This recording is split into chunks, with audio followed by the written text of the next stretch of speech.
Hey folks, huge shout out to Caden and also Nathan Dixon, who created the Owyn Knight character. Make sure to go check out the Cadenverse timeline videos on Caden's channel. A link will be in the description below.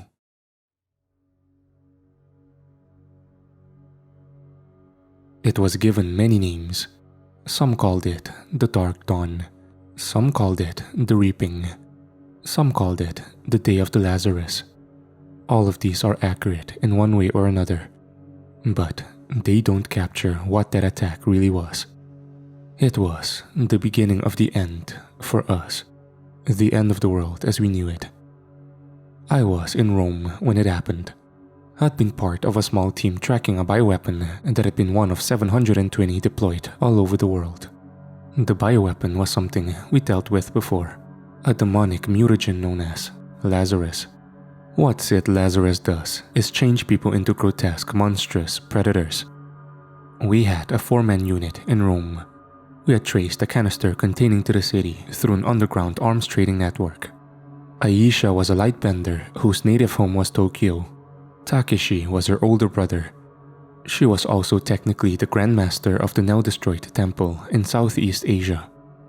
I only bring this up because we were staying at the temple in Rome. We'd been going for 40 hours straight when we'd gotten the report from New York City. Trent Grayson had found Ophelia. He was going after her.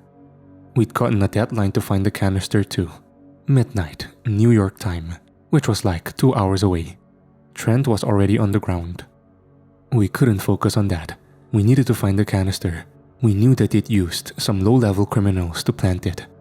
The problem was, that was all we knew. We didn't know which criminals. We didn't know if our information was even accurate. It was 4 in the morning in Rome. We knew if they wanted to detonate, it'd be in a crowded area. There weren't really any of those open this late at night, especially during a weekday. The Lightbender Temple in Rome is mostly underground. It was on the outskirts of the city and planted smack dab underneath an old Roman temple. I can remember sitting there, watching a random Onion news report. GSF HQ ups security amidst terror threats. That was the headline. By terrorist threat, they meant nemesis. I exhaled as I turned to look at Grace. She was flipping through a tablet. She had colored her hair back to its normal black. "What about hospitals?" she asked. "What about them?" "Well, if you wanted to infect a bunch of people, that's really the only place there's a crowd at this time of night." "Yes, but the people are in separate rooms. You'd have to deploy it into the air vents." "That wouldn't work," Aisha said as she walked into the room behind us. "Lazarus is a liquid, not a gas." "Put it in the sprinkler system?" I asked. Aisha thought about it for a moment. "Grace, how many hospitals are in the city?" "Too many for us to check in 2 hours." Aisha took a deep breath. "Come on, we're going to talk to Grandmaster Valentino. I need you to call Father Raphael, see if we can't get the Vatican's help." Grace nodded as she pulled her cell phone. I stood and followed Aisha out. Aisha led me into a small office where Grandmaster Valentino sat with a scowl on his face. He was a well-built bald man who smelled of grapes. He raised a brow at us as we walked in. "News?" he asked. "We have a suspicion." He took a deep breath. "We need more than that." "We think they may hit a hospital," Aisha said sternly. Valentino crossed his arms. "You think?" "We need more people to go and check them out." A loud alarm went off above us. Aisha looked up. "What the hell?" I asked.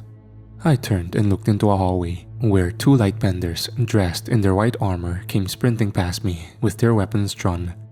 Valentino got up and turned to the sword that was mounted on the wall behind him. He grabbed it. "We're under attack," he said. He led us out into the hallway.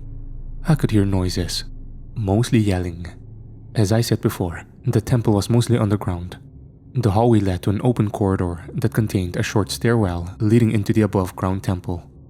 It was at this stairwell that we found the source of the commotion. A squad of lightbenders surrounded a man with their weapons raised. The man stood there calmly. He had a suit and tie on with a top hat. He also wore face paint in the shape of a white skull. He had a hand raised. A light bender was levitating ahead of him whilst clutching his neck. "Put the man down," Valentino commanded as we approached. The man turned his head to us. "Hi, Grandmaster. I've been looking for you." "Here I am, Baron Samiri." "Ah, so you know who I am." "Why wouldn't I? Your face is on every Lightbender temple's wall."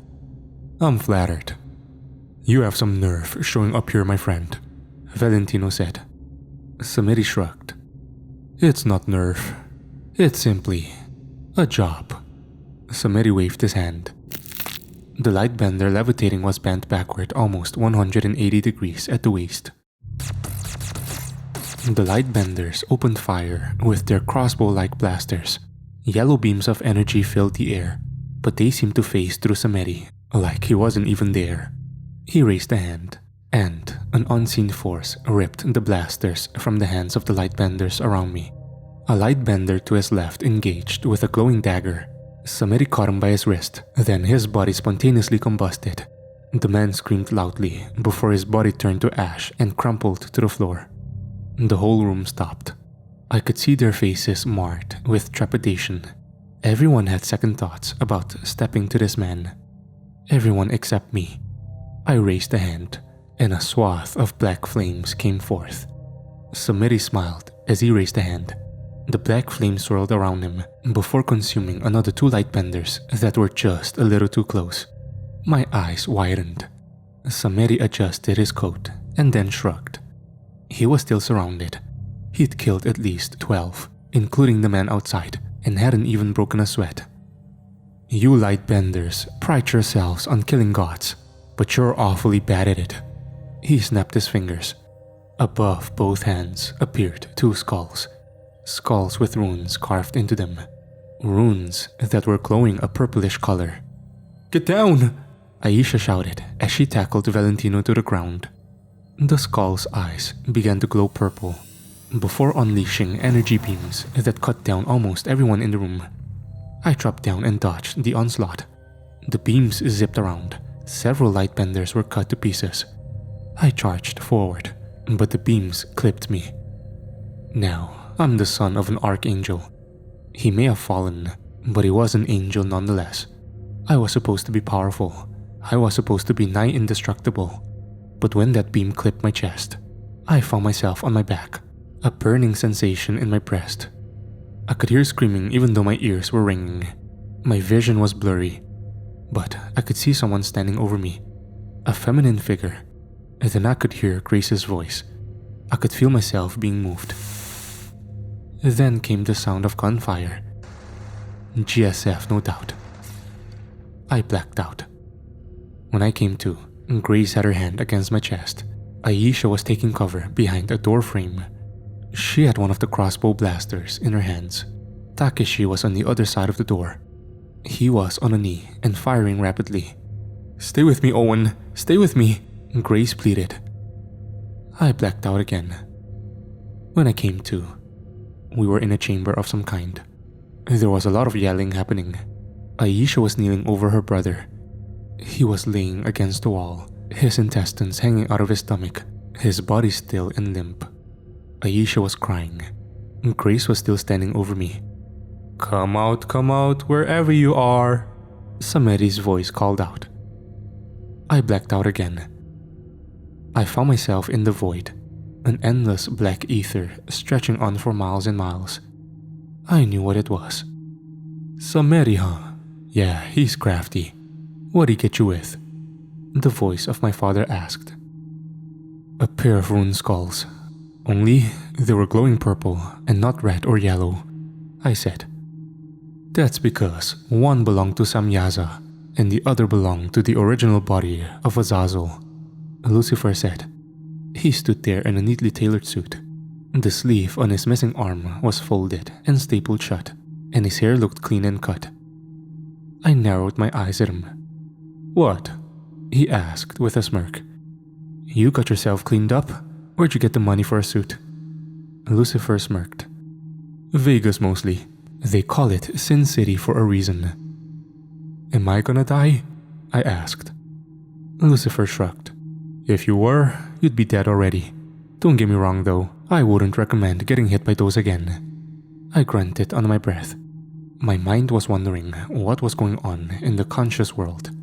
My father seemed to pick up on this. He tilted his head to one side and smirked. You like her, don't you? What? Grace, the damn fear. You want to give her some aggressive cuddling. Ew, I said. You can't lie to me, boy. I'm in your thoughts. I guess it's better than the succubus anyway. Are they okay? I demanded. See for yourself, he said. I was suddenly yanked back into the land of the living. There was a bright light, and I could hear sirens and muffled explosions. Grace was sitting next to me, to my right, and Aisha was to my left. We were inside the back of an ambulance. What happened? I asked. My chest burned. It hurt pretty bad. My eyes hit Aisha, who just sat there staring out one of the back windows. She had tears in her eyes, like she'd been crying. My eyes drifted to Grace, who had a cut on her cheek. What happened? I repeated. Grace looked at me. The temple is dead. The Lazarus went off in 4 different hospitals. The temple's dead? I asked. Yeah, we're the only ones who made it out. Valentino? Takeshi? I asked. Grace shook her head, and I could feel my heart drop. Aisha didn't say a word. She only looked outside the window. I could hear gunfire in the distance. Gunfire and explosions. The sun was rising. I could see the light through the window. What are we doing? I asked. I've been trying to get someone on comms all morning, Aisha said softly. No reception? The frequency is... all the teams failed. We don't know the extent of the outbreak, other than it's worldwide. What about evac? I asked. That's complicated. This whole city is warded. Thank the Vatican. There are only a few places we could teleport out of. It's genius really. Only a few rooms in the whole city. All were designed by Megan.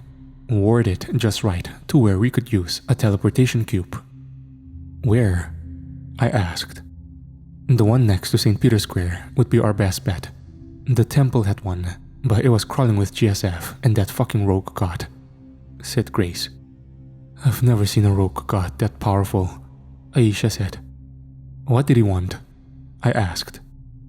We don't know, answered Grace. It doesn't matter. I'm gonna kill that son of a bitch. We waited in the back of the ambulance for a while. Grace administered some first aid to my chest as we made plans for our evacuation. Grace had managed to make contact with Vatican City, which, for those of you who don't know, is a city inside the city of Rome. It's like the capital of Catholicism, at least on most Earths. There are a few Earths where Vatican City was built in Athens, according to Marcus at least. Grace's contact in Vatican City was a priest named Father Raphael. Before the outbreak began, the city's gates had been sealed off, and now the Swiss Guard was desperately holding off the infected. We just had to fight our way through the city to get there. That was easier said than done, as we were in the back of an ambulance in the middle of a city in chaos. Sitting up was painful, but I did it nonetheless. Okay guys, the coast is clear, Aisha said as she cautiously opened the door. The first thing that hit me in the chilly morning air was the smell of smoke and blood. Aisha was out first, a chakram gripped tightly in her hand. I was out next. The air hit my bare skin. That was when I realized I was shirtless. Grace got out behind me. The street was a mess of cars, some with blood smears and broken windows. Vatican City was more than a mile away. Aisha led us into a building to our left. It looked like a small gift shop. We walked in cautiously. Blood splattered on the floor. The shop was a mess. Shelves had been knocked over. The smell was the worst part, like shit and blood and rot. Grace took point, walking toward a clothes rack and grabbing the first shirt she could find. She tossed it in my direction. I caught it and looked down at it. It read, "I heart being a black woman." I looked up at her. She shrugged, and I rolled my eyes as I put on the shirt. Aisha had gone toward the back and pulled the key from the register. "I hope this is the right one," she said. "For what?" "This shop has an access point for the Lightbender catacombs." "What?" "Yeah, owner was a Lightbender himself. I just hope they're still alive." "It doesn't look like it though," Aisha said before putting her fingers up to her ear. "Aisha to base. We're about to go into the catacombs. We should be able to access the tunnel down there." "Roger that. Notifying the Swiss Guard now," a voice replied on her comlink. I sighed as I turned and looked at Grace. My eyes widened as they caught what was behind her. The GSF soldiers in black uniforms with their rifles aimed at us. I tackled Grace to the ground just as the guns went off. I managed to turn my head just in time to see Aisha's shoulder get dinged. She fell backward. "Owyn!" she roared. I stood up with my hands raised, unleashing more of my black flames. Flames that consumed the soldiers. They screamed as they burned. I gritted my teeth, but that was when two beams of purple energy came at me. I dove just in the nick of time, the beams cutting through the back of the store. We stayed low as we made our way to one of the back stairways, one that led into the basement. Aisha held her shoulder. Blood seeped through her fingers. The basement was down a flight of old wooden stairs. It was dank and dark. It smelled of mildew. It led straight to a storage area. There were materials scattered around everywhere. Materials to make the store run. Then in the very back of the basement, there was a massive old wooden door with a rune carved into it. Aisha walked straight up to it. She put her hand on the rune, and the door unlocked. She opened the door. "Go," she said. I didn't hesitate.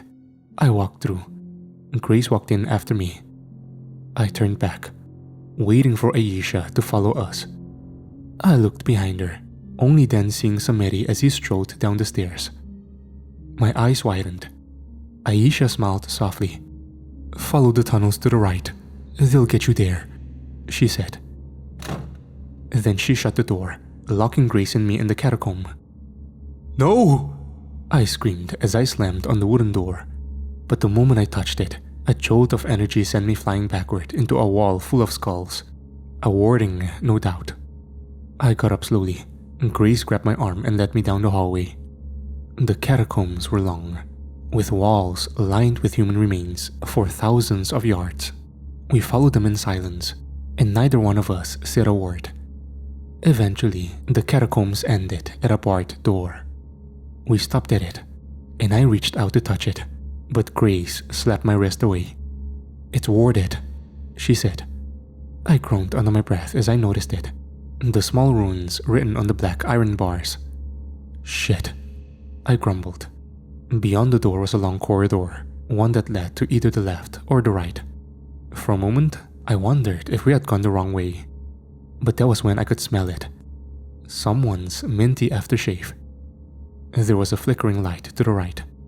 Grace could smell it too. She peered through the doors. "Father Raphael?" she asked. An aging black priest walked in front of the gate. He stood there with a torch in hand and a soft smile on his face. "Hello, child," he said as he touched the gate. It unlocked slowly. Grace hugged the priest. His eyes fell onto me. "Owyn Knight, she's told me a lot of you." "Mostly good things, I hope," I said softly. He smirked. "Let's go," he said. We walked down even longer tunnels, Raphael leading the way by torchlight, the ground around us shaking every so often, thanks to the battle raging above us. We eventually reached another stairwell, one that he led us up and into what looked and smelled like an old church. The gunfire was a lot more prevalent there. I could actually hear the screeches now, the creatures battering the Swiss guards' lines. Father Raphael didn't waste any time. He led us through a few different hallways and through a doorway that led outside. Once through, we could see that the Swiss guard was using the entrance to St. Peter's Square as a choke point. The crawlers were coming in like a flood, but the guard held their ground between the rifles and armored personnel carriers. Father Raphael brought us into St. Peter's Basilica, where we could see men moving about as they all mobilized to either fight or pray. Father Raphael eventually led us to a small room where Megan stood waiting for us. "Owyn? Grace? Where's Aisha and her brother?" Grace and I only looked at each other. "Fuck," she said, before snapping her fingers. The next thing we knew, we were standing in the keeper's hangar bay. Chaos had ensued. We were very quickly scanned by two keepers, a bright light washing over us. One of the keepers looked at Megan and shot her an OK signal. "What was that?" I asked. "Abaddon's got some new tools at his disposal. We've been calling them possession spores. Come on, we need to debrief you two. Seems the entire world is going to shit." Over the next hour, I would learn that of the 720 Lazarus canisters around the planet, 716 went off. There wasn't a corner of the world that was untouched. The world's militaries were reeling. They had taken a severe right hook. The death count was already over 1 million within the first 12 hours. The only country that didn't get hit was Atlantis, which made sense because they were so isolated. That and there was a naval blockade of the island. A blockade that consisted of 13 countries led by the United States. This blockade dispersed the moment the Lazarus canisters went off. The keepers were trying to coordinate with the Atlanteans. What was left of the ISDD was trying to make contact with the ones in the US military that was still friendly to them, which would be easier said than done. Luckily, the keepers had a plan for a similar scenario, a plan that had been penned by Marcus Octavius, Trent Grayson, Abel, and a keeper general called Argyle.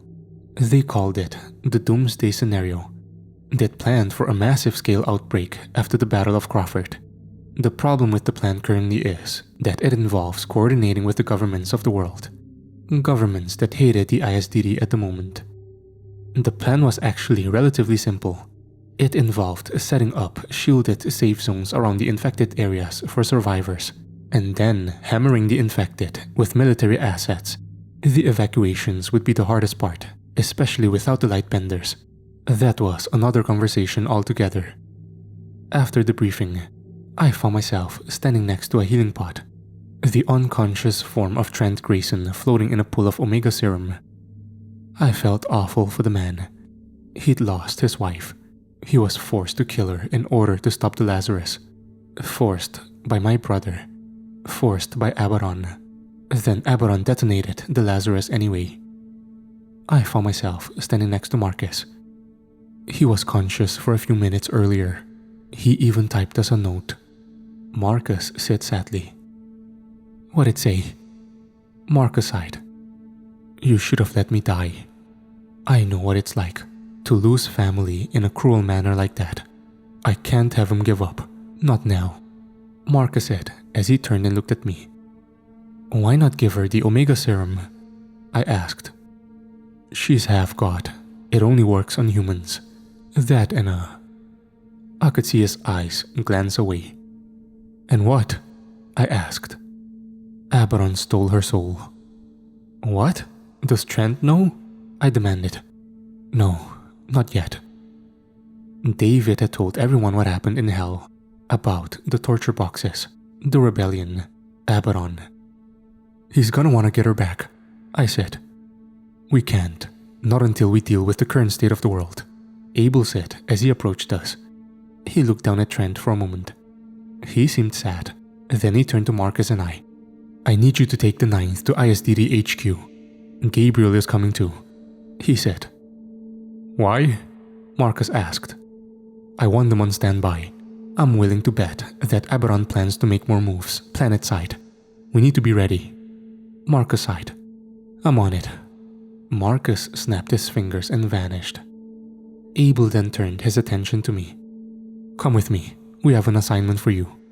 I raised a brow. He took a deep breath as he turned and started to walk away.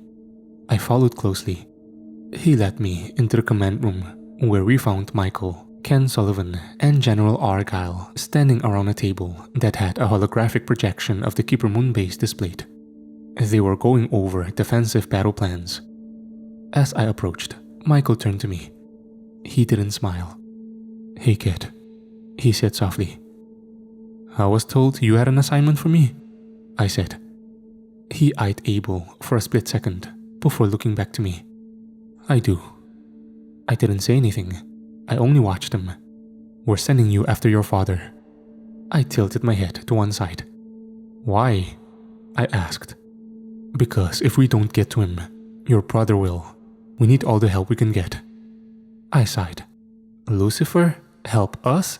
I don't know. Michael exhaled, then glanced at Abel. We have a deal for him. A deal? I asked. Yes, I know he can hear us too, said Michael. Well, I was busy getting a deep tissue massage, but now you have my attention. Lucifer's voice said in my brain. Oh, and yes, it came with a happy ending. Michael narrowed his eyes. Now isn't the time for games, brother. Tell us where you are, and we will send envoys to get you. What, you can't teleport me there? Lucifer said. Only authorized personnel are allowed, said Michael. Authorized personnel? Why not just authorize me? We don't have time to change the wording to suit just you. Now, get somewhere we can pick you up in a keeper ship. A vision flooded through my brain. Lucifer was standing on top of a building, looking over the Vega Strip. It was daytime. There were pillars of black smoke out in the distance. I could hear screams, gunfire, and explosions. He's in Vegas. Let's go, I said. You might want to hurry, Lucifer said. Why? I asked. Abaddon is here. In Vegas? How do you know? Asked Michael. I could see the world through Lucifer's eyes. He shared with me a stream of memories. He was getting a happy ending inside of his hotel room spa from a short woman. There was a rumble. The candles on the wall flickered. The woman quit what she was doing. What was that? She asked. Probably some infected, Lucifer said nonchalantly. Infected? She asked. Lucifer stood up. He'd heard the sounds from outside more than 30 minutes ago. The screams and gunfire from police officers scattered across the city. He quietly clothed himself before walking out into a hallway. There were people running past him. He didn't seem to care though. He walked from the hotel spa straight to the hotel bar. The bartender had abandoned his post, so he walked over to one of the counters behind the bar and grabbed a bottle of whiskey. He looked at the label. Tip is whiskey? He asked himself before he walked back around the bar and sat down. I could hear gunshots from inside the hotel he was in. He looked up at the TV. A news report played. It looked like the Random Onion news network. The headline read, Series of terrorist attacks across the globe. On the television, a reporter with a mustache spoke into a microphone while chaos erupted around him. He appeared unusually calm in light of the circumstances. I am reporting from the New York City Zoo, where some kind of biological weapon has just gone off. As you can see, everything is going tits up, he said in an Australian accent. That was when a massive mutated gorilla tackled someone in the background. When I say this thing was mutated, I mean that its skin had changed pigmentation and was now a reddish black. Its massive arms had grown bone claws that jaggedly protruded from their forearms, claws that it used to disembowel the poor person behind the reporter. Holy shit, that woman is getting her guts ripped out, the man exclaimed loudly. The creature's head cocked up, its eyes directly on him. I could see the man take an instinctive step back. The creature roared as it charged in. The reporter flung the microphone at it. The microphone slammed into the creature's face. This seemed to further enrage it as it continued after the man. The man took off running past the cameraman. See ya, mate, the reporter said as he passed. The cameraman screamed as the Lazarus-infected gorilla landed on top of him. The camera went black and the screen cut back to the main hosts of the Random Onion, who were both sitting there dumbstruck.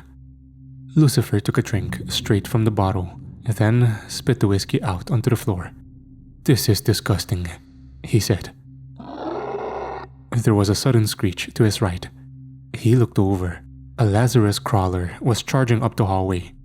Lucifer smashed the whiskey bottle over the counter and then flung what was left into the creature's forehead. The creature fell to the floor.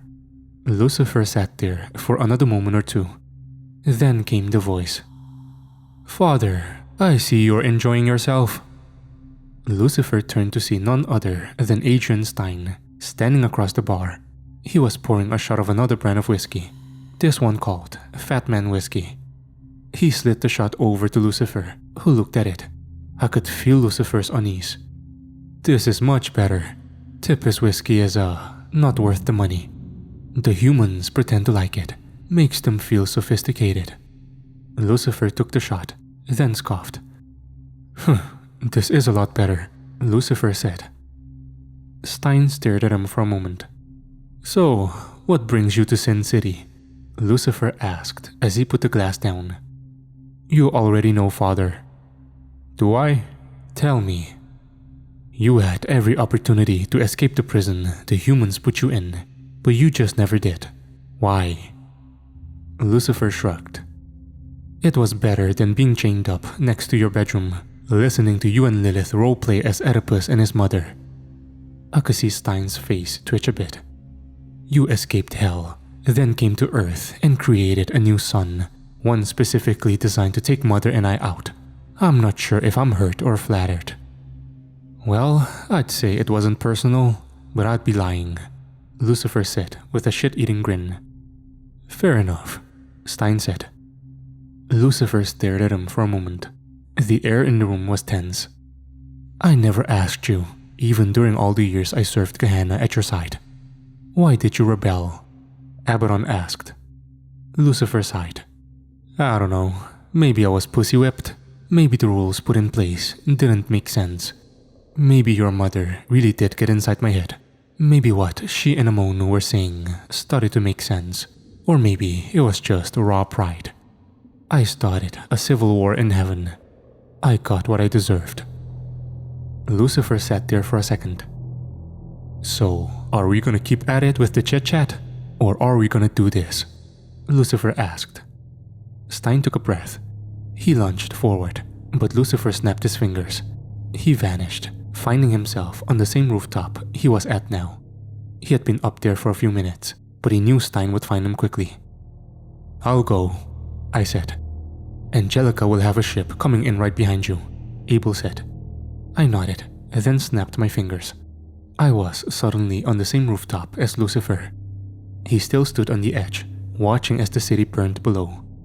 I could smell the smoke in the air. He turned to me. "Owyn, my boy." I looked down at the city. He laughed softly. "There was a time when this would have delighted me. Now it's just a waste," he said. "Angelica will be here any second with the ship," I said. Lucifer scoffed.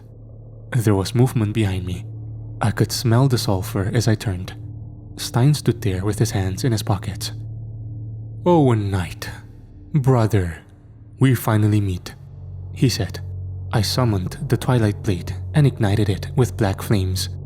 Abaddon looked at it for a moment, then looked at me, then Lucifer. "Huh, a powerful weapon. But can you use it well?" he said. "You killed Ophelia." Trent killed Ophelia. I just helped." "Owyn, don't," Lucifer said. Father, have you become a coward?" he asked. "Wait, no, you were always a coward. That's why I stole your throne. That's why I had to make Gehenna strong." Abaddon summoned a sword of his own, this one with 2 red glowing blades. He blitzed forward, straight at me, his sword coming in at my chest. He was so much faster than I had anticipated. His blade would have skewered me had my father not unleashed a swath of black flames onto him. The flames knocked him back and torched his suit, leaving him mostly naked on the roof. He glared at us. "Do you know how much this cost?" he asked. "We need to leave. He'll just follow us," Lucifer said. Stein smiled sadistically as his skin began to turn red. He grew in height as 2 bloody red dragon-like wings burst from his back. "He looks horrifying," I said. "Yeah, he got that from his mother." Abaddon reached out a hand and black tendrils burst from his palm. My eyes grew large as I stepped forward with my sword and began hacking at them. But the more I hacked, the more came at me. This lasted maybe 2 seconds before I was overwhelmed. Then came Lucifer. He shoved me out of the way, unleashing more black flames on them. He burned some of the tendrils to ash, but one managed to snake its way around his ankle. Lucifer's eyes grew large as he was yanked across the roof toward his second son. I charged in with my sword raised. He raised his sword hand, and an unseen force sent me sailing across the rooftop. I found myself pinned. The tendrils wrapped Lucifer up like a mummy as they lifted him off of the ground. "I'll be with you in a second, runt," Abaddon boomed. I could see the look in Lucifer's eyes before the tendrils completely engulfed him. He looked scared. "You see, Father, there are those in hell who think you should be back on the throne. And they're right. You should be. As part of my new collective." I could hear a cascade of strange noises. The tendrils had Lucifer completely engulfed. His form became smaller and smaller as Abaddon absorbed them. "No!" I screamed. Abaddon's head snapped to me. The unseen force pressed down on me harder. Lucifer's form shrank faster and faster. And then, it was just gone. Abaddon smiled. "And now you," he said. But he was suddenly interrupted by a blue flash as a plasma cannon hit the roof. Dust and smoke went everywhere. There was a snap. I was suddenly inside the ship. Michael was standing over me. "What happened?" "We didn't get here fast enough." The influx of emotions I felt due to my father being absorbed was not what I expected. You'd think after everything, it wouldn't have hurt. But it did. He was my father, even if he did try to use me. The mood when we arrived at the Keeper base was sour, but the shit show was only just beginning. I would go straight to my quarters, mainly to pout. Angelica would try to follow me, but Michael grabbed her arm. I can remember going and sitting on my bed, my tail uncoiling itself from around me. I can remember staring at it for a moment, wondering why my father had given it to me. That was when the voice came. "Hello, brother." I nearly jumped out of my bed. Abaddon's voice laughed. "How?" I demanded. "Oh, it was relatively simple. I just absorbed our patron and all of his powers. I'm just as surprised as you are. I mean, I wasn't expecting to get a first-person view of all of your little memories, all your insecurities, all your trauma." I got flashes of images through my mind. Sarah, Reggie, all the people I've lost. I gritted my teeth. "I'm going to fucking kill you," I growled. "No, that isn't your destiny," he said. I pulled my phone from my pocket and hit the panic button. I wasn't sure of what else to do. Abel was in the room in an instant. "He's in my head," I growled. "Aw, am I unwelcome?" Abaddon asked. Abel stared at me for a moment, then he snapped his fingers. Megan was suddenly standing there. "It's time," he said. "Time for what?" I asked. "We created a spell specifically for getting Lucifer out of your head ages ago. We've just been waiting to use it." "And you didn't tell me?" I asked. "You guys were getting along," said Megan. I grunted as she placed her fingers at my temples. She muttered something. Then there was a searing hot pain in my brain, a white hot flash, then silence. I was in there, staring at Abel and Megan. Abel had a disturbed look on his face. "Are you okay?" Megan asked. "No, but what can you do?" I said sarcastically. "If you need someone to talk to, I'm here," she said. "You don't have to spend 3 hours alone," Abel said. "I've been in here 10 minutes," I said with a concerned look in my eyes. Abel sighed. "There it is." "What?" I asked. Megan and Abel looked at each other. That was when Michael appeared. "Scans just indicated that some of the warding got messed up. I fixed it, but we don't exactly know how long it was down for, or how." "Yes, we do," Abel said as he looked down at me. My eyes met Michael's. I could see his posture soften a bit. Oh no. Run scans for any anomalies on the base. Will that even work? Asked Megan. Not if they send who I think they will, Abel said. Damn it, we should have seen that coming. I'd never heard Abel curse before. To be fair, the last 24 hours had been a nightmare. From Ophelia to Trent being down, to the Lightbenders, to Lucifer, to the whole fucking planet. And that was just the beginning. If I were him, I'd have wanted some blood pressure meds. It was then that we heard the blast. The base shook violently. Alarms went off. I followed Abel and Megan out in the hallway. We were in the barracks section of the base, which was almost like a massive hotel. The hallway was lined with doors that led to rooms. I guess now would be a good time to describe the base in greater detail. It was on the moon. As we've already explained, it was a vast building. Well, building may be the wrong word. It was more of a complex. A complex that was 10 to 15 miles across. It was divided into 7 sectors. There was the hangar, which is self-explanatory. It was where the keepers kept their fleet of ships.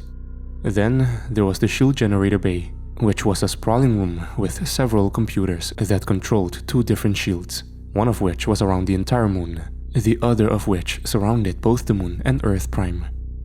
Then there was the control area, which itself was divided into 3 areas. There was the outer circle, which was rows upon rows of desks where keepers worked. The next circle was the control area, where generals and those of higher ranking would go over maps and battle plans. There was a wall between these 2 areas, mainly to keep the noise out. The third part of this area was Father Time's office, which itself was practically useless, as he hadn't been inside of it in months. We actually hadn't seen him in a while. Stone had said he saw him right before the Battle of Earth 0067, but other than that, the keepers had only gotten radio silence. The control area was also the center of the complex. It was connected to the hangar and the rest of the base through a series of hallways. The shield control room was connected to the control room through a hallway leading to the armory and combat training courses, where the exterminators and other soldier types would spend most of their free time. Then there was the barrack, which was also connected to the control room, but had its own tunnel that connected to the hangar. The barracks were like a massive hotel. There were over 60 levels and thousands of rooms. There was also a cafeteria, a pool, and several different amenities for the keepers to have fun with in their downtime. But they weren't a tower. The levels were mostly underground. Then there was the brig, which was basically a prison. A prison that currently had maybe 5 people incarcerated. I'll get into that later. Then, finally, there was the bunker, which was underneath the control room. That was for leadership if the base was ever attacked. It was also where the medical center and the vault just happened to be. We were in the barracks and we felt the blast. Megan put her finger to her ear. What was that? She asked. Explosion in the brig. Ken's voice replied. I'm checking it out now. Abel snapped his fingers.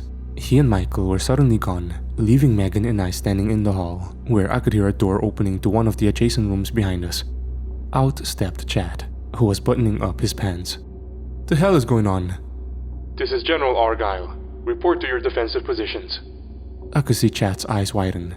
Megan turned to us and then snapped her fingers.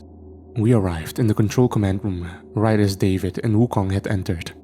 Kane was standing at a table with General Argyle. A holographic display of something out in space was visible. What's going on? Asked Megan. They're coming, Kane said. Scanners all just went down. I could see the holographic display. 5 black pyramids floated among the stars, and a massive serpent floated between them. What does the situation look like at the shield generators? Asked Argyle.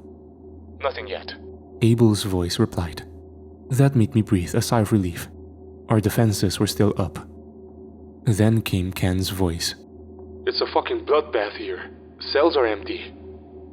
Pull up the feet, Argyle said. The holographic display switched to one of Ken, who was kneeling in front of a body of a man that had a massive hole in his chest. Ken had his revolver out and was scanning the area around him. We had a full display of the room. There were holes in the floor, holes that led down beneath the prison area. The camera panned over. There were 16 guards, all down with similar wounds. Put the brick on lockdown. Ken said as he cocked his pistol. What could cause that? I asked. Hawk wasps, said David. The hawk wasps were a force to be reckoned with. They were Lazarus-infected tarantula hawk wasps. They were big, they were mean. Their sting would lay their eggs inside their victim, and it would eat its way out. The victim would be infected with Lazarus as well, turning them into... Ken? Megan screamed. Ken shot the first Revenant guard in the head without looking. The rest of the dead bodies began to rise up. Ken and the exterminator team wiped them out in a hurry. Their aim was precise. It wasn't much of a fight, but it also meant trouble. The prisoners were free inside the base. They had hawk wasps with them, and who knows what else. Ken approached the holes in the ground cautiously. He squatted down next to them. Looks like they lead into the sewage area. Do we go? He asked. Send the exterminators. The sewage tunnel leads straight under the bunker. We need bodies down there, Argyle said. I'll go, I said without thinking. Me too, echoed David. Me too, echoed Wukong. Argyle nodded. Take a team of keepers. David motioned for several keepers to follow us as we walked out of the control room and toward the stairwell that led us to the bunker. We didn't say much. I couldn't help but feel a little guilty. I think Wukong picked up on this. You okay, kid? He asked. I'm going to be completely honest.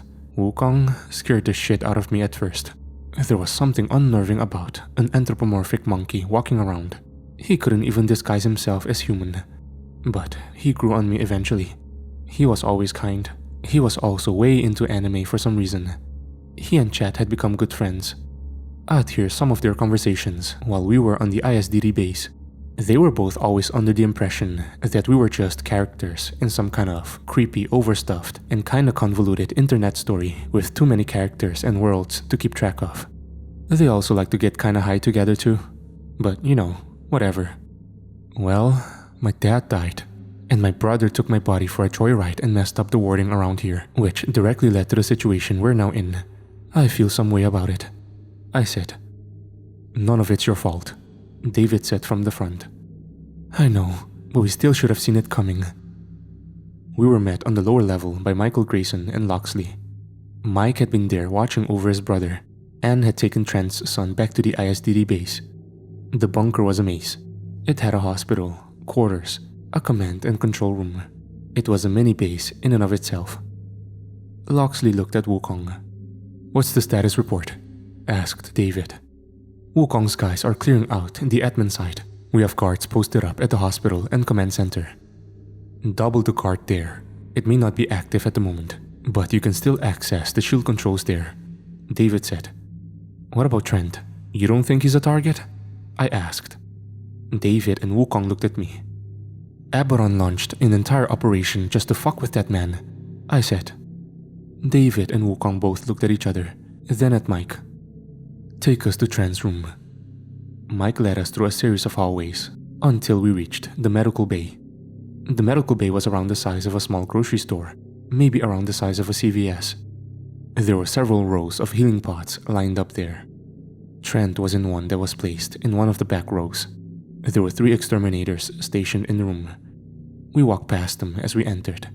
We approached Trent's pot. It was pill-shaped and chrome in color. He was submerged in a red liquid. I looked down at him. His eyes were closed. I thought about what had happened with Ophelia. Trent had been forced to kill his own wife. He had been put in a no-win situation. I hoped he'd get through this. I hoped Derek would understand in the future. My eyes then scanned the room. The admin area was the closest to being underneath the prison. That would be our next stop. Wukong pulled some hairs. There was a flash. We found ourselves standing among several Wukongs. The idea was to leave those posted here while we went into the admin offices. It was a long walk down a narrow corridor. We were halfway there when the call came on comms. Contact! A voice called out. Gunfire rang out ahead of us, if only for a second. We ran quickly. We only came to a stop when one of Wukong's men backed out of an office room, firing his weapon. He was backing up with a limp. That was when a massive blast of lightning blew the monkey man to smithereens. Blood and guts painted the grey hallway. That was when a man walked out of the room. I recognized this man. He was the one that David had captured. Edwin Thorson, son of Thor. He faced us, a wicked smile plastered across his face. "Hello," he said. David charged his optic beams, but before he could fire them, several dog-sized wasps exited the room next to Thorson. They flooded out into the hallway, coming straight at us. I stepped forward, raising my hands and unleashing a swath of black flames that scorched the wasps to ash. When the smoke cleared, Thorson was gone. That was when the base rumbled again. We ran forward, and David was first into the room Thorson had come out of. Several bodies were there. "Where'd he go?" I asked. "What was he doing in here? This is just an office." I turned to Wukong, who was standing in the hallway facing something. His grip on his staff was tightening. Loxley was next to him, raising his bow. I walked out into the hallway. My heart dropped when I saw him. He was a good distance away from us, but his mere presence filled me with rage. Baron Samedi stood there with his hands behind his back, a smirk on his skull-painted face. "That explains a lot," Wukong said. I stepped forward, summoning the Twilight Blade. Samedi merely tilted his head. "I'm going to rip him apart," I growled. I could hear the voice of the sword again. "Feed me blood. Feed me." I was about to blitz forward, about to take revenge for Aisha's death. "Owyn, no!" David's voice said as a hand fell on my shoulder. David stepped in front. "This isn't right." He's just standing there menacingly. "What do you mean?" "It's a trick." "This is 211. Command control. We're under attack." A choppy voice called through comms. "Let's go," David commanded. "What about him?" I asked. Loxley fired an arrow. It simply phased through him. "He's a Mirage," Loxley growled. "Owyn, teleport," David said. I snapped my fingers. We were suddenly standing in the bunker control room. There were 2 exterminators firing their weapons out the door. The bunker control room was only around the size of a classroom. All the lights were pretty much off, but I could still see around the room. There was a large holograph table in the center, and the walls were covered in monitors and control panels. I went to work, approaching the door. The bulky exterminators looked at me. "How many?" I asked. I hadn't looked out in the hallway yet. I turned as the exterminator on the left side of the doorway poked his head around. It was hit with an arrow that skewered it like a kebab. He fell down dead. I looked up at the other exterminator, who was still in cover. "At least 7, he said. I looked back at Loxley, who was approaching me from behind, his bow aimed at the doorway. "Shite, it's Artemis," he barked. "They've got a squad of Abaddon's new guardsmen," the exterminator said. "Gunned down half my team." "Shit," I could hear David say as he casually walked through the doorway, catching an arrow a few inches from his face as he did so. I filed out behind him. There were indeed 6 men in black armor with energy rifles aimed at us. Then there was a tall and broad blonde woman with a bow aimed at David. "All right, you guys don't have the weapons to take me out," David said sternly. One of the guardsmen replied to this with a red energy beam from his blaster. It did singe David's white uniform, but it didn't hurt his skin. "I got some upgrades after the Battle of Earth 0067, he said as he powered up his optic beams. "Would you like to see them?" he asked. I could see Artemis take a step backward and vanish, which bothered me. She smiled as she disappeared. David fired his optic beams, cutting the guardsmen down in mere moments. Only these optic beams weren't yellow like they had been. They were orange. I looked at David for a moment, then turned to Wukong. "Where did she go?" Wukong asked. This couldn't have been another misdirect. "Megan, status report," David asked. "It's fucking tizzy up here. The shield generators just got hit," Chad's voice replied. "By who?" asked Wukong. "Look like Thorson and the Banshee woman." "Rhina?" asked David. "Yeah, that bitch," Chad's voice replied. "They hit us and ran away." I looked at the exterminator we were with. He had pulled his helmet off. One of his eyes was very bloodshot, like he'd been hit in the head really hard. "Are you okay?" I asked. He smiled at me. I could hear his heart rate increase. "I'm fine. Just suddenly got a migraine." He suddenly threw up all over the floor. I took a step back to avoid it. My eyes narrowed. He coughed a few times before his eyes shot back up to me. Now, they were both black. "Son of a bitch," I growled. "Hello, Owyn," he spoke with Abaddon's voice. "More possession parasites," I could hear Loxley grumble as he let loose an arrow. The possessed exterminator caught the arrow. "Are we having fun yet?" he asked as he raised his rifle at me. I very quickly slashed his head off with my sword. His body dropped to the ground. "I thought we scanned everyone for those," David asked. The kill squad that Abaddon teleported onto base probably brought more. "We need those scanners back online, now," David said into comms. We're working on it. King replied. We're sending a platoon of exterminators to the generator room. David, I'm sending the ISDD your way. Find our guests. Argal said. We waited a few moments, and then Megan appeared with Ken, Angelica, Chad, Grace, and Miguel. Miguel wasn't in his Devastator armor, so he was basically just an average guy. Angelica hugged me the moment they appeared, as did Grace. "Are you okay?" she whispered to me. "Yeah." "Okay, I want 2 teams. I want Owyn and Grace with me. Angelica, Chad, and David, go clear out the medical wing. We have a squad of keepers who will meet you there." "Where are we going?" I asked. "Lower levels, sewage and whatnot. We lost contact with the team down there," Ken said. "What are you gonna do?" I asked. "I'm gonna stay with Miguel, Loxley, and Wukong. Keep an eye on this here control room." I nodded. Megan snapped her fingers, and we were suddenly standing in a circular tunnel, one that stretched on for miles. There was a narrow man-made stream that was at the bottom, one that was 100% full of shit. "Good lord, it stinks," Gray said. "You could say it's a shitty situation," I joked. "Oh my god," Grace replied. "What, was that a crappy joke?" I asked again. "Owyn, stop," Gray said. "Sorry, I can't help it. When you gotta go, you gotta go." "Owyn, shut the fuck up," Megan said. I did as told, laughing softly to myself. We approached the last known location of the exterminator team. We didn't have to go far before we could hear the groaning. I could smell blood amongst the shit. We rounded a bend, where we found an exterminator on the ground with no helmet. He looked up at us. There were several bodies strewn about.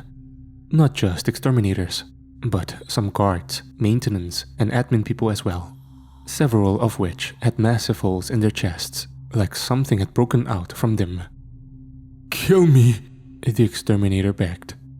He suddenly jerked to one side, his armor clanking and scrapping on the wall.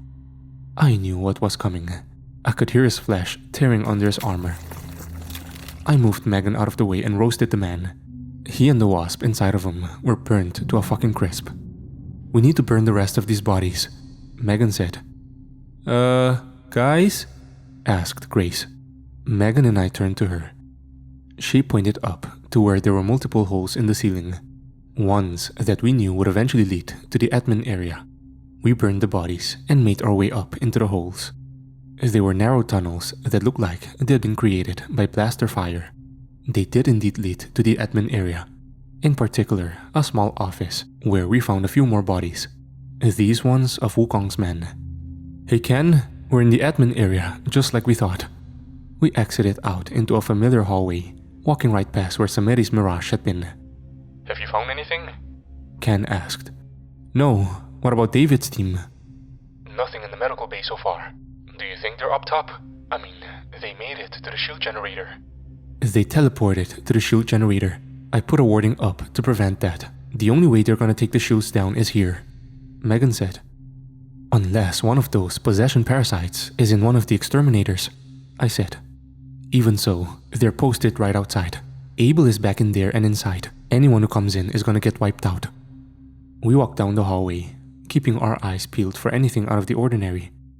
That is, until there was a sudden noise, followed by a squelch. Megan fell to the floor from next to me, an arrow sticking out of her back. I turned quickly, seeing Artemis standing there with Baron Samedi. She had a smirk on her face. "Shit!" I shouted as I readied my sword. "Get her to safety," I told Grace. I didn't know if Megan was still alive. All I knew was that I needed to get them out of here. "Ken, Megan's down," said Grace. I charged forward. Samedi snapped his fingers. Artemis vanished, but he didn't. He readied himself. I brought my sword down on him hard.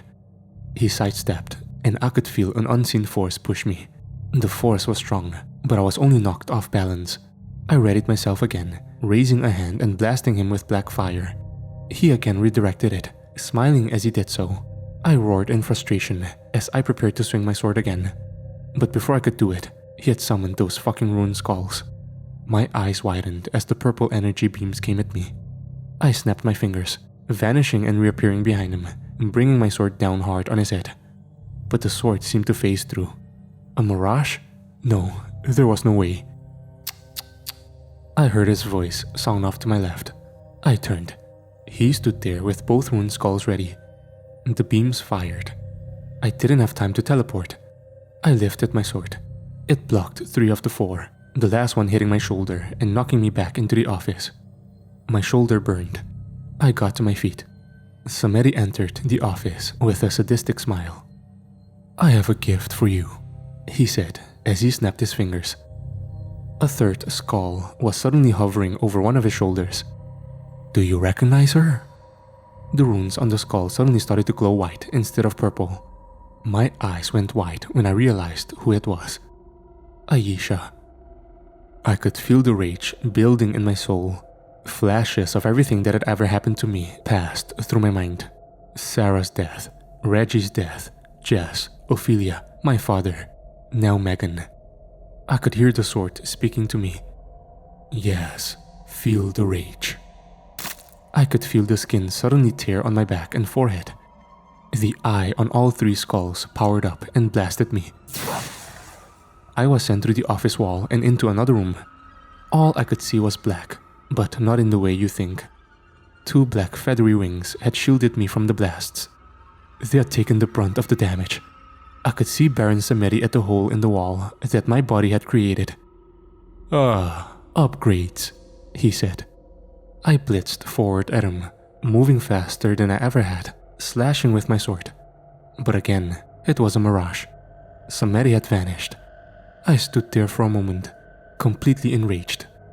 But then I heard my comlink. "Owyn? Owyn?" I ran back out into the hallway where I found Grace cradling Megan's body. The life had drained from her eyes. I snapped my fingers. We found ourselves in the medical bay. "Megan's down. We're in the medical bay now," I said.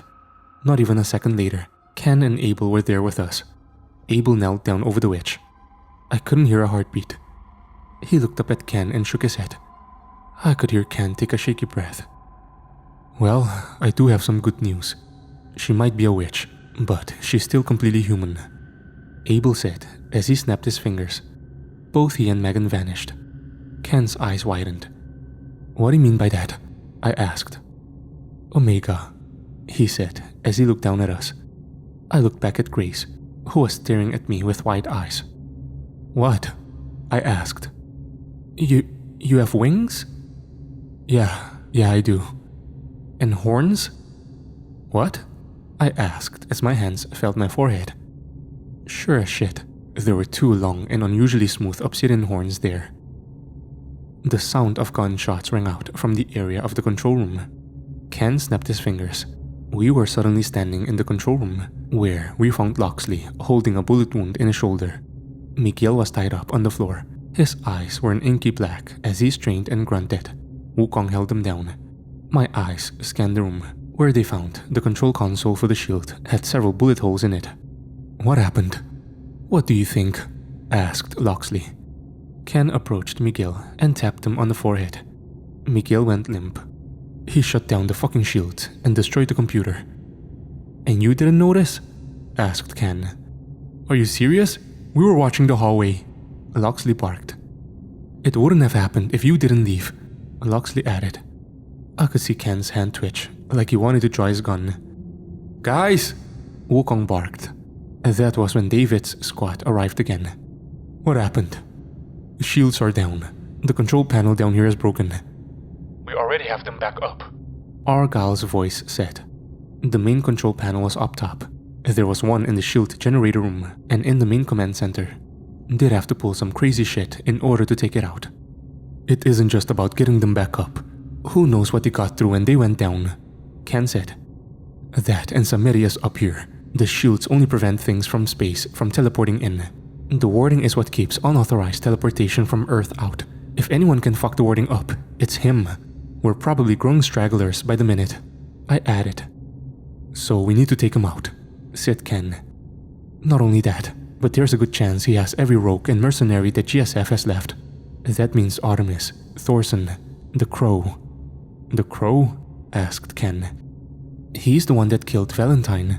They say he's got the fastest quick draw in the multiverse," Gray said. "Huh, we'll see about that," said Ken. "He's also got a revolver loaded with ammo made from heavenly metals. Don't get cocky," Abel said as he appeared in the room. Abel approached Miguel's limp form. "What do we do with him?" asked David. "Kane would like to see him. He couldn't save Crowley from one of these things. Maybe he can save Miguel," Abel said sternly. "What about the scanners?" I asked. Abel exhaled. "I'm not sure we can get them back on." "What about Megan?" asked Ken. "She's being initiated." That was when the alarm suddenly went off. Abel snapped his fingers, and we all found ourselves in the command center at the top. Argyle was shouting into the comlink. Miguel and Kane were watching the screen. Michael looked at me, or at my horns. He raised a brow and then went back to what he was doing. "Deploy, now!" Argyle shouted. I could hear the hangar opening as several of the Keeper's flying saucers left the hangar bay. Then, the base shook. We all nearly lost our balance. "What was that?" I asked. "See for yourself." The holographic display morphed to show the entire base, and a large serpent that was coming at the base fast. The Leviathan had gotten through. But that wasn't all. There were smaller ships coming alongside it. They looked almost like Atlantean wasps, but they were all painted black. "What are those?" "The Atlantean fleet from Earth 0232, Argyle said. "Earth 0232? Someone asked. "It's one Abaddon took maybe 20 years back. It's not important now," answered Kane as he approached Miguel. They had gotten through the shield when Miguel had knocked it down. Our fleet met them out in the vacuum of space. It was a total dogfight. I could also see a few larger ships coming in as well. They were undoubtedly troop transports. "Where are we with our Atlantean fleet?" Abel asked. "They're preparing their forces," Argyle said. I watched as the ships blasted each other. It's strange. Combat in space is nothing like it is in the movies. There are no explosions, just beams of light that collide with the ships, rendering some immobile, blowing holes in others that suck the occupants out. Then there was the 32-mile-long Leviathan. I watched as it threw up a flood of green slime that melted several Keeper ships in an instant. I could hear their cries over comms. I could see several smaller pods detaching from the larger ship. They flew very quickly at our base. Some were shot down by the base's defense system. Some hit, shaking the base even harder. Those pods opened up. Out of each came several new Guardsmen. "We need to keep the Leviathan as far away from the base as possible," said Argyle. Abel turned to Michael. He nodded and raised his hand to snap his fingers. "Wait!" Angelica shouted. Michael stopped and looked at her. Angelica hugged him tightly. "Be careful," she said. He smiled at her. "I will," he said, before snapping his fingers.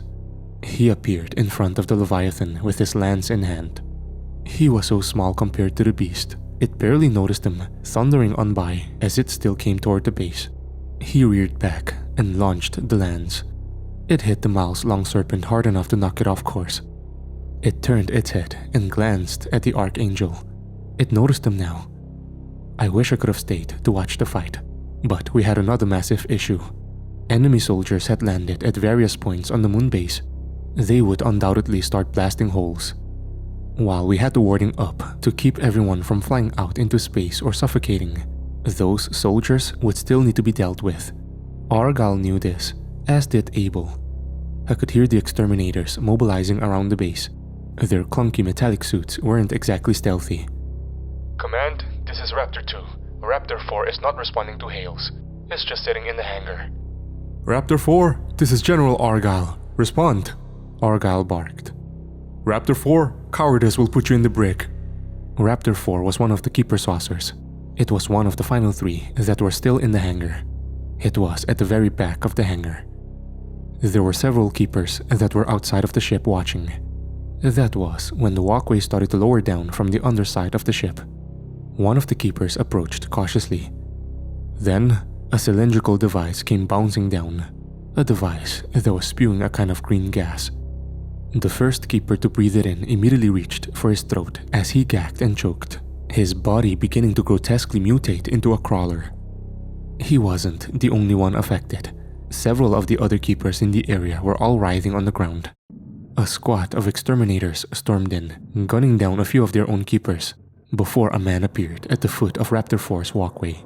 A man clad in all black with mechanical-looking goggles and some blatant robotic upgrades. He had some kind of energy weapon in his hand. The exterminators didn't actually notice him at first, not until the red energy beam from his cannon cut one in half. They took cover as a gunfight ensued. The crow was killed. He was way too skilled for his own good. He was precise in his aim, but he was outnumbered. Well, if you don't include the infected keepers. But those keepers couldn't scratch the armor of the exterminators. However, they served their purpose. The crow managed to use them as a distraction as he got to cover behind a clutter of cargo. He then hit a series of buttons on his wrist, which caused the ship to detonate inside the hangar. The explosion wiped out the remaining exterminators. He said something into his comlink. Samedi appeared next to him with Artemis, Thorson, and Rhina. A purple-looking lightbender portal opened up behind them, and in flooded an entire horde of crawlers. Crawlers that ignored them. "Lock down the hangar," Argyll barked. It was too late though. I could hear the keepers and exterminators in the hallway beyond the hangar firing their weapons. I turned and started walking. I could see through security cameras as the crawlers made their way toward the barracks and quarters. That was 2 choke points that needed to be held. Everything they had done has been a misdirection, and I had a hunch that these crawlers were just cannon fodder. "Where are you going?" Abel asked. "We can't let them get to the command room," I said. "They won't get through the main corridor between the hangar and here, but I'm willing to bet that they'll try to come through the quarters," I said. Abel smirked and nodded. "Take a team. We'll have a platoon meet you there." I need all non-essential personnel to evacuate, Argyll said into the intercom system. I could see both David and Wukong wince at the announcement. I would teleport to the entrance of the vast corridor between the hangar and the quarters. It was wide enough to accommodate several semi-trucks. The corridor also led to the upper floors of the quarters, which was convenient for us as the corridor leading to the command center was 20 floors down. The team that had come with me consisted of Wukong, Loxley, David, Grace, Angelica, and Ken. Chad had gone to the bunker to retrieve the pod containing Trent with Anna, the idea being to take it back to the ISDD island base. We landed behind a line of exterminators, firing on the crawlers as they came at them hard. As stated before, the corridor was a good choke point, which was good considering there were maybe 10 to 12 exterminators. However, I was more concerned about the powered individuals that I was sure would be coming this way. I was right. Only they attacked the exterminator line from behind. Artemis was the first to make her presence known as an arrow hit an exterminator in the back of the head. This got Loxley's attention. "They're on our 6, he called out. That was when I turned, just in time to see an arrow flying in my direction. Artemis was taking cover in a doorway down the hall with Rhina. Rhina was firing at the exterminators as well with some kind of rifle. Artemis's arrow bounced off of my chest. I only glared at her. I teleported, arriving right outside of the room where they were taking cover. Artemis's eyes grew large. Rhina didn't hesitate, standing up and aiming her rifle at my face. She fired at me point blank, The beam stung, but did little damage. I snatched the rifle from her hands, while the barb from my tail entered her chest with a squelch. Artemis retreated further into the room, still firing arrows at me. But it didn't matter. I could feel my grip tightening on my sword. I raised a hand to bathe her in black flame. But Samiri suddenly appeared. The black flames seemed to glance off an invisible barrier. My eyes widened as the 3 rune skulls charged up. I dove to the side as they cut through the walls and out into the hallway. I rolled just as Samiri exited the room. He smiled at me. Artemis ran out behind him, exchanging some arrow fire with Loxley. I could see David tossing Thorson through a wall behind them. My eyes went back to Samiri, whose rune skulls were still aimed at me. My wings folded around me. The beams hit them hard. I was sent bouncing down the hallway before I brought myself to a stop. I grunted as my wings stung. I stood up, gripping my sword even tighter. Samiri smiled as he stepped toward me, the rune skulls charging up once more. I raised my sword and braced myself. They fired again. But this time, a figure appeared in front of me, stopping the beams with an outstretched hand. I could see Samiri tilt his head in a curious manner. The beams stopped. The woman in dark Roman-style armor took a step forward whilst raising her hands. The ground under Samiri's feet suddenly liquefied as he sank into them. It then solidified. Samiri snapped his fingers. Once, twice, 3 times. But nothing. He snarled, enraged. I stepped next to the figure in the black armor, turning to look at her. Megan turned to me and smiled. You're an Omega? I asked. I am more than that, she said, as she pulled an ornate dagger from her belt. I could see the rune skull beams coming toward us, but they merely reflected off of an invisible barrier, cutting into the walls and ceiling. You want him? She asked as she launched the dagger at him. The dagger moved through the air faster than my eyes could track, and I could track things moving faster than the speed of light. The knife hit one of the rune skulls above his hand so hard that it turned to dust. Then it reappeared in Megan's hand. He made you a horseman? I asked. He gave me Amara's powers. The 4 horsemen ride again. Absolutely, I said as I teleported behind Samiri. I kicked Aisha's skull from above his shoulder. He turned to me and raised the remaining rune skull, but I slashed his arm off before he could fire it. He roared in pain. I have a gift for you, I growled. I could see his eyes widen. They stayed wide as his head rolled across the ground. I turned back to the line right as Loxley and Artemis fired arrows at each other simultaneously. Only Loxley's arrow flew twice as fast as hers.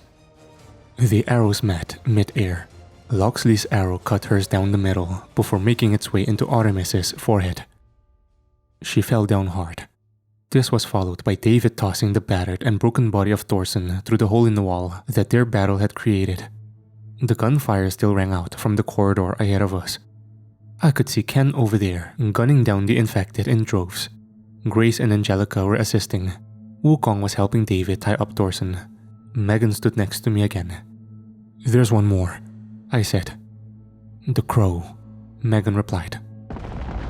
The base shook again, and I wondered what was happening outside. That is, until another announcement came over the radio. The call was accompanied by a symphony of blaster fire.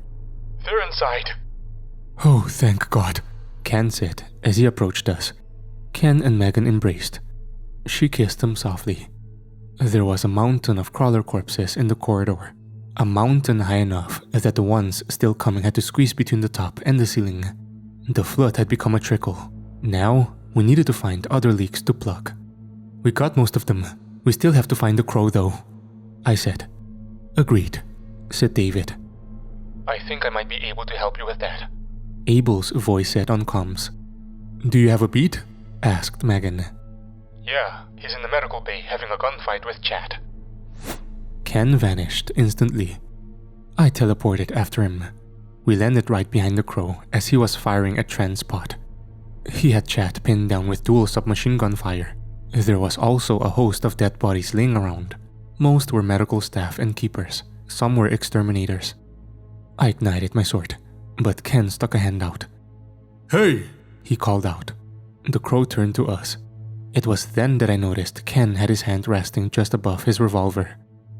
I hear you're pretty quick with them there magic bullets, he said calmly as he motioned for me to step back. The crow dropped his submachine guns, which were Uzis by the looks of it. Not sure how he used those to kill several exterminators, but okay.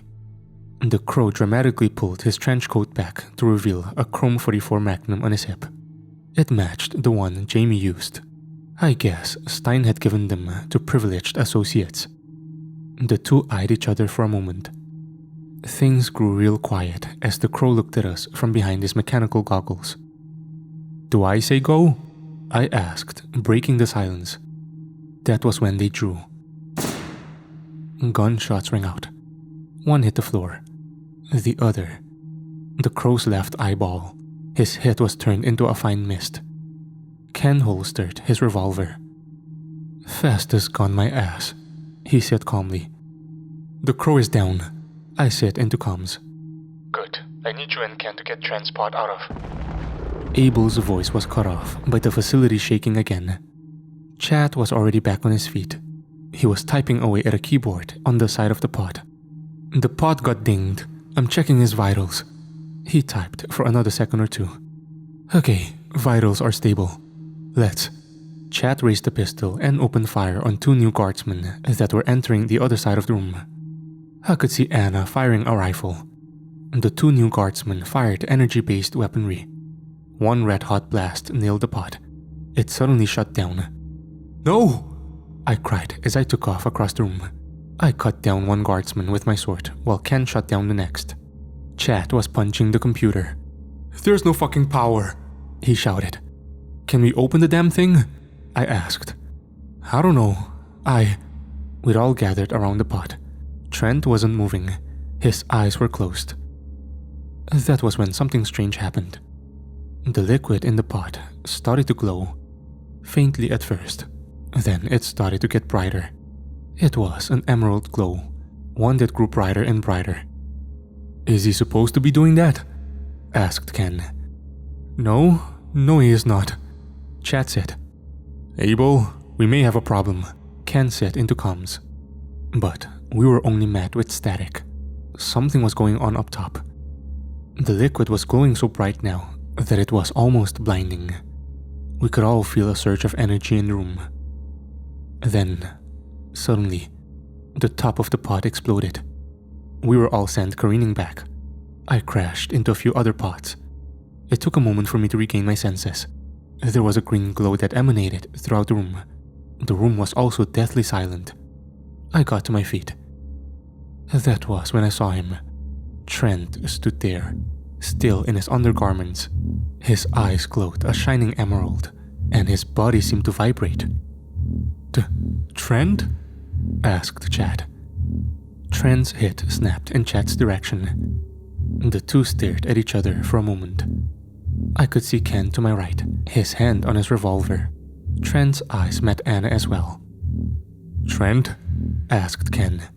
Trent turned and looked at the gunslinger, then me. It's okay, man. You're okay. Trent closed his eyes and reopened them. The green light was suddenly gone. He quickly dropped to his hands and knees and vomited all over the place. Chad and I ran towards him. He took a few deep breaths. Chad, he half-groaned. Yeah? I need some clothes.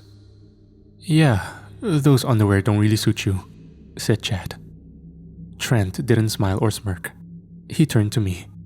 You got horns and wings now? He asked in an exhausted voice. Yeah. Nice. We can do this later, Ken said. Comms are down. Trent exhaled as he got to his feet. What's going on? We're under attack, I said. Ken snapped his fingers. We were all suddenly in the command room, which was mostly empty, other than Argyle, Abel, Kane, and several soldiers. I could see that the Leviathan had made landfall on the moon and was battling Michael a few hundred yards from the base. Michael looked like a mere dot in comparison. Abel's eyes locked onto the unclothed Trent. "You're out early," he said. "I need a suit," Trent said sternly. Abel nodded and snapped his fingers. Trent vanished. "Where'd you send him?" I asked. "He needed a suit." Trent suddenly reappeared in a Nemesis suit, only his helmet was off and his hood was down. Abel looked at him in surprise. "I didn't teleport you back," he said. "You didn't," Trent said as his eyes flashed green again. Abel's eyes widened. "Uriel? Uriel chose you?" "Chose him for what?" asked Ken. "The Sword of Enoch," said King as he approached. I could hear spurts of gunfire from down the hallway. I could see the battle unfolding on the screen. We had lost a lot of ships. The pyramids were right at the edge of our shield barrier. There was still a flood of infected coming in from the hangar bay. This battle had been a nightmare. "The Sword of Enoch?" I asked. "It's a weapon built by Yahweh himself. It was crafted to give humanity a chance during the First Gehennian War," Abel said as he looked upon Trent.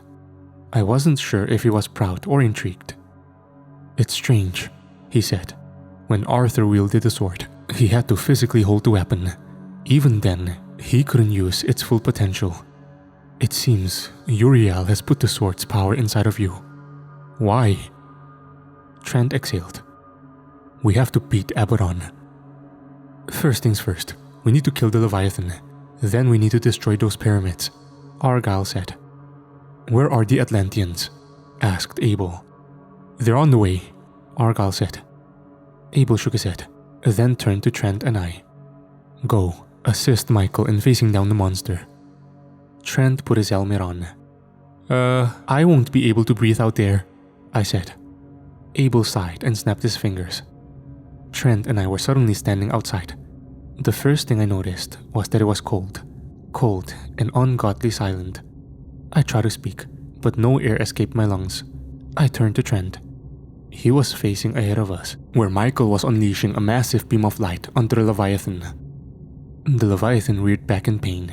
It looked like it was trying to roar, but again, no sound. I was right. I couldn't breathe, but I guess it didn't matter. I didn't feel any different. I didn't even feel like I was being forced to hold my breath. Trent had put his helmet on before we'd been teleported out. His helmet's eyes no longer glowing blue, but green instead. He flicked his wrist, and a glowing green broadsword appeared out of thin air. I pulled the Twilight Blade and looked at it. I channeled my power into it, causing the blade to ignite with black flames. Because, fuck physics. I blitzed forward. I looked at Trent, who was approaching the Leviathan as it vomited a massive flood of green acid at Michael. Michael teleported out of the way. The Leviathan cocked its head toward the Keeper base, which was behind us. Then its eyes looked down at Trent, right as he raised his sword and stabbed it into the ground. A series of jagged, cone-shaped rocks rose from the ground. These had to have been the size of small mountains, but the beast was miles long. Several of these cones stabbed into the beast. Its green acidic blood went everywhere. It let off a silent scream. I went skyward, or spaceward I guess. I blitzed forward, using a massive swath of black flames, larger than any I'd done before. The black flame blasted a massive hole at the creature's eel-shaped head. The creature went limp as its head kept floating, while its body was pinned to the moon. I landed near Trent, and Michael did as well. Michael looked down at the glowing green blade, and then at me. I shrugged. He nodded. Then, the three of us were teleported back inside. The temperature change inside was interesting. I went from being stunningly cold to your average room temperature, and it was a strange feeling. It made my body tremble a bit. "Where's Argyle?" asked Michael. I looked around. Abel, Kane, Megan, and Ken were the only ones in the room. It looked like all non-essential personnel had been evacuated. That included Grace, Angelica, Anna, David, Loxley, and Wukong, as well as anyone else of note who wasn't currently in the command room. "We've held off most of the attack," Abel said. But we need to take out those pyramids outside the shield. The attacks won't stop until we do, added Kane. Argyle was with a massive squad of exterminators as they pushed through the horde of crawlers that were still coming out of the hangar. The push didn't look hard. One of the keeper ships had gotten back into the hangar and was decimating the infected with a flamethrower as they poured in from the portal. They made it into the hangar quickly. That was when I noticed something. 2 of the exterminators were carrying a massive cylindrical device, one marked SAP-1. I didn't know what it stood for. I looked at Kane. It's a super weapon, a neutron bomb with a bang large enough to erase a continent, Kane said. My eyes went to the holographic display. The battle in the stars still raged. We'd taken out around half of their forces. Their command ship was still active. I could still see the pyramids though. They hadn't spread out. They just sat in wait to make their next move. I watched as Argyle boarded the keeper ship in the hangar with his exterminators. Argyle, this is Odin. We're in position. A voice called over the comms. It was then that the fleet zoomed in on several approaching ships. It had taken forever to arrive, but the Earth Prime Atlantean fleet was here. I could see their command ship as the bronze-colored Wasp ships departed and engaged. This created the opening that Argyle needed. Their ship took off out of the hangar bay. It barreled out into space, bobbing and weaving its way through the dogfight. I could see Kane at the controls for the shield. Argyle's ship grew closer and closer. I could see a feat of his face as he piloted. Despite his age, he was great at it. He was almost at the barrier now. Lower the shields, he commanded. The shields went down. Argyle's ship flew towards the pyramids. I braced myself for them to launch the bomb. But then, someone just appeared behind Argyle's pilot seat. A fist erupted from the man's chest. Blood went all over his controls as Adrian Stein lowered his head down next to him. Did you think it would be that easy? Stein whispered into his ear. My eyes widened. The room went dead silent. The ship was right in between the pyramids now. Argyle laughed and coughed at the same time. Blood exited his mouth. I... Argyle tried to speak, but his body fell limp. Then came the gunfire. The 2 exterminators that went with him in the ship fired on the King of Hell, but Abaddon wiped them out in mere seconds, ripping one's head off before smashing the other's chest plate in. Abaddon smiled down at his bloody work as he pushed Argyle's corpse out of the chair. The ship started to retreat from its target. The pyramids started to separate. Then came another voice. Demonic presence detected aboard. Detonating payload. Abaddon's eyes grew large in the split second, before the ship exploded. A massive blue ball of energy consumed both space and several obsidian pyramids, vaporizing them upon contact. There were some cheers from around the room. I looked at Abel, who had a very serious look in his eye. We may have destroyed the pyramids, but there was a war raging on Earth Prime's surface. The war wasn't even close to being done. He took a deep breath, then looked over at Trent. Get planetside. We need to start coordinating with... He was interrupted by a bright light from the holographic screen displaying the air battle outside. A massive explosion had come from the side of the Prime Atlantean command ship. My eyes grew large. We're receiving a video feed, Kane said. Another screen pulled up a video of an older one-eyed man as he shouted orders to some Atlantean soldiers behind him. They're on our ship. They're on our... He was interrupted by a blast. Several new guardsmen came rushing in behind him, gunning down the Atlantean soldiers. Odin turned around with his spear. The unit of soldiers surrounded him. Abaddon appeared in front of him. He looked pissed. His suit had been completely vaporized, so he was naked. At least until he morphed into his demonic form, towering over Odin with his rat wings and skin. I will not surrender, Odin bellowed. Should we go? Asked Ken. We wouldn't make it, said Abel. Surrender. Don't surrender. Either way, you die today. Odin tried to thrust his spear into Abaddon's stomach. Abaddon caught it under the tip before snapping it in half. Abaddon then sank the spear tip into Odin's stomach. Odin roared in pain as he dropped to his knees. Abaddon looked into the camera feed and waved. He then looked down at Odin and smiled as the god died. He then snapped his head toward the mothership's controls. I could see as the ship banked on our feet. It was slow. It turned and came straight at us, picking up speed as it barreled toward our base. Some of the keeper ships opened fire on it, but it didn't matter. It was a massive moving object and was too close to stop. Shooting at it wouldn't make a difference. "Shit," Abel roared. We didn't get a chance to react to the impact. The ship landed on top of us. There was a loud crash. The next thing I knew, I was on my back. Something sharp was digging into me. Everything was black for a moment. I grunted in pain. A piece of rubble was ripped off of me. I found myself looking up at Ken Sullivan. He went to speak, but I couldn't hear anything. I could see the stars behind him. Ken snapped his fingers. We were suddenly in the bunker area. In particular, the medical bay. I could breathe. I could hear. The medical bay was mostly empty. It was also a cluttered disaster. Lights hung haphazardly from the ceiling. Pots were sparking. Bodies lay strewn about. What happened? We kamikazed him. Aberon kamikazed us, said Trent as he came over and helped me up. I looked around. Why are we still here? I asked. We're still missing Kane and Megan. Michael is looking for them, said Abel. I looked around. It quite literally was just the four of us. I groaned. There was a loud bang. We all turned.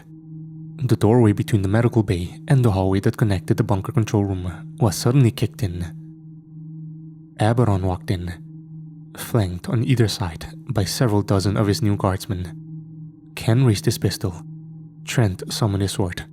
I summoned mine as well, while Abel readied his scythe. Well, well, well, Aberon said. His eyes met Trent.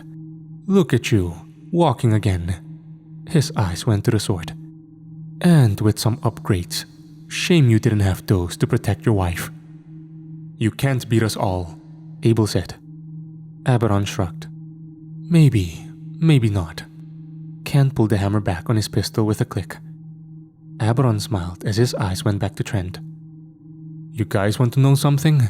Something I find very interesting? Not really, said Ken. Spells. In particular, a spell that keeps the monolith to Gehenna shut. One that causes demonic entities to combust if they touch Earth's soil. Now, I thought it was blood magic at first. I really did. But then, Aberon's eyes locked onto Abel. I started hearing everyone's thoughts. I could hear Abel's heart rate escalate. Primordial dark magic. I didn't think you were capable of that, Abel. To wager not just your own soul, but the other 3 horsemen at the time against an entire species. Demons aren't a species, Abel barked. They're just evil given power. Maybe, Aberon said. So, I can't kill you, Abel. I need you to open the door. You won't take me alive, Abel said. Not before I cut your head off. Aberon looked at his hand. I could see the black tendrils moving underneath his reddened skin. I only said I couldn't kill you, Aberon said as he raised his hand. Abel charged in with his scythe ready, cutting through the tendrils. The soldiers opened fire on us. Ken shot several down. I cut some down with my twilight blade. Trent had charged Aberon, who was fighting both he and Abel at the same time. They narrowly avoided tendrils and slashes from Aberon's glowing red blade. I went in to engage, to assist, unleashing black flame at him.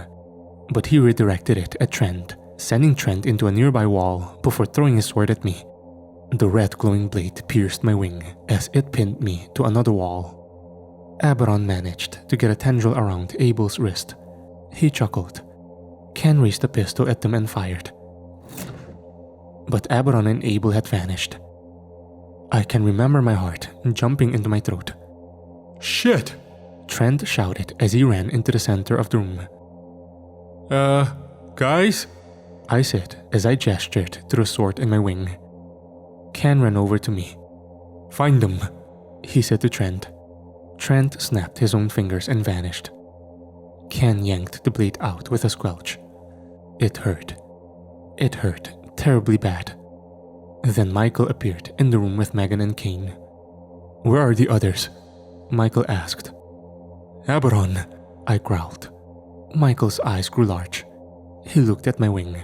He looked at Megan. "Get Owyn out of here." "Wait," I started, but I didn't get another word out as Megan snapped her fingers. I was suddenly on a beach, watching as the waves gently crashed onto the beachhead. "No," I all but whimpered. I raised my hand to snap my fingers, but discovered that my shoulder was numb, right where Abaddon's sword had gone in on my wing. I looked at it for a moment. My shoulder was bleeding. I narrowed my eyes. I guessed the sword had nicked it before going into my wing. "Owyn?" a voice called out. I looked up to find Grace running toward me. Angelica was there as well. Grace wrapped her arms around me, hugging me tightly. I hugged her back. "Where is everyone?" she asked. I separated from her and looked up into the sky. It was in the middle of the day. I couldn't see the moon. I don't know, I said. David approached next. Grace looked me over. "We need a medic," she shouted once her eyes met my shoulder. "No," I said. "Not yet." "Owyn," David said sternly. There was a loud bang. We all turned as there was a ton of dust floating around on the beach. It cleared slowly, revealing 4 figures. 4 figures with faces full of despair and pain. There was Megan, who had a death grip on her dagger. She stood furthest to the left. Then there was Ken, who stood furthest to the right. He had blood smeared on his face. Then in the center, Trent held up Michael, who had a wound in his stomach and was bleeding heavily. "It'll be okay." Michael winced. "Summon Gabriel. He's down here somewhere." Trent handed Michael off to Angelica, who limped off with him. Trent nodded. That was when Marcus came out, his eyes wide. They weren't on Trent's face, but what was in his right hand? "Trent?" he asked softly. That was when I noticed it. Trent had Abel's scythe. Trent looked at the ground. I could see the 4 of them ahead of me.